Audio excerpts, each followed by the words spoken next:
So initially you were doing some production at ABC and so forth, but eventually you went into the sports area. So did you think your career was going to be basically one day running ABC Sports and that would be the highest that you would rise to? That would have been fine with me. Actually, there are a number of steps along the way that if I had achieved them, I would have been absolutely fine with that being kind of the last job.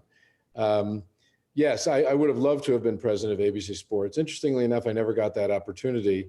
The people who had purchased ABC from Capital Cities Communication, Tom Murphy and Dan Burke, actually took me out of that role and sent me out to LA to run the entertainment division of ABC, or primetime programming, which is a huge step for me into an area of the business that I had very little familiarity with.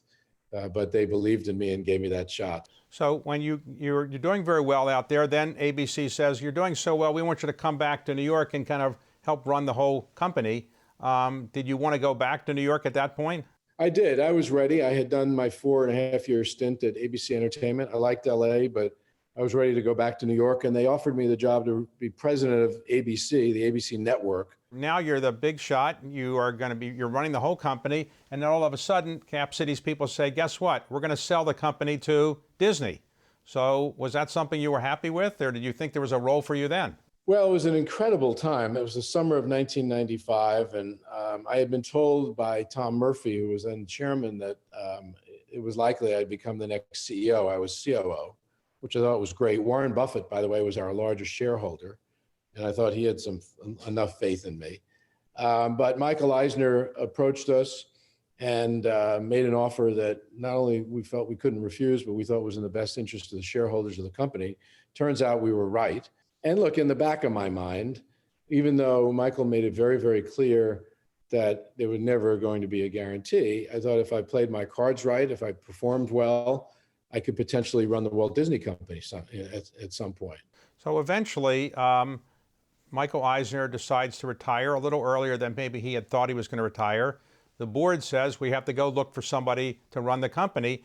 Did they just call you up the next day and say it's your job? Or did you have to kind of go through a little beauty contest? Yeah, a little beauty contest would be an understatement. We, as I mentioned at the beginning of this discussion, we had gone through a tough period of time. And the board felt that, and rightfully so looking back, that they had to be expansive in their thinking about who the next CEO should be. And they created a true contest. They considered a number of outside candidates. They interviewed outside candidates. They said to me that I was the only inside candidate, but they made pretty clear at the beginning that not only was it not a guarantee, but it was less likely that I would get it because I had been COO for 5 years. And they seemed intent on bringing change to the company because they felt it was needed. And so as the insider, I actually had the outside track, not the inside track.